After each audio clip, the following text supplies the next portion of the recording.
এর বিচার আল্লাহ করবে, আল্লাহর কাছে বিচার দিলাম। নোংরামির একটা লিমিট থাকে।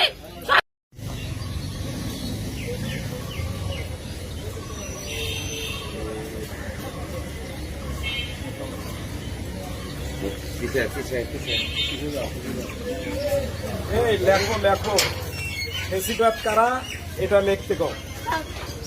টেনশন করবে না, একদম টেনশন করবে না। আমরা নোংরা না বলছি, নোংরা না। আমি যে বলছি আমি কানাসরা করব, আমরা কাটছি না। আপনি একটা কথা বলবেন, আপনি একদম টেনশন করবেন না। উপরে আল্লাহ আছে, এর বিচার আল্লাহ করবে। না আমার বিচার আল্লাহ করবে। আজকে মিথ্যা অপবাদ দিয়েছে। এতটা মাছ যে কাটতেছে, আজকে দেশবাসীর কাছে আমি দিলাম। তার অপরাধ কি ছিল? আমি লালমনিরহাট জেলাকে দিলাম। এর অপরাধ কি? আমাদের অপরাধ কি ছিল? শোনো কিছুর একটা শেষ আছে। যাই হোক, উপরে আল্লাহ আছে, কখনো কাউকে ছাড় দিবে না।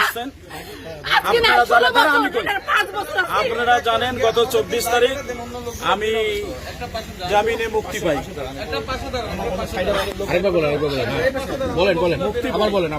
মুক্তি পাই, তারপরেও ফ্যাসিস্টি কায়দায় যে জুলুম নির্যাতন করে আমাকে ডিবি অফিসে নেওয়া হয়, ডিবি অফিস থেকে থানায় নিয়ে ওই শ্রমিক দল অফিস ভাঙার মামলায় দেওয়া হয়। আজকে মাননীয় আদালত আমাদের আইনজীবীদের যুক্তি তর্ক শুনে আমাকে আবারও জামিন দিয়েছে। আজকে আবারও আমাকে ডিবির লোকজন আসছে, নিয়ে যাবেন। আমি স্বেচ্ছায় যাচ্ছি। তবে লালমনিরহাটবাসীর কাছে আমার একটা কথা থাকলো যে আপনারা বিবেক বিবেচনা করে দেখবেন ফ্যাসিস্ট কারা।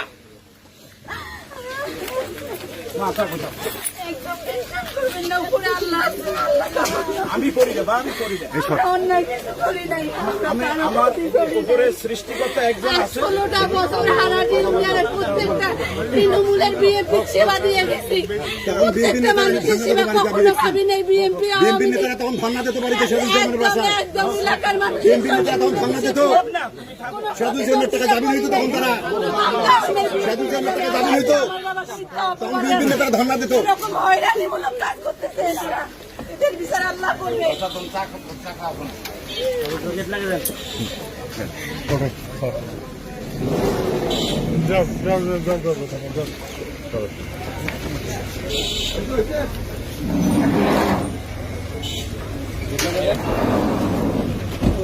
ভাই এই শেষ হয়ে গেছে।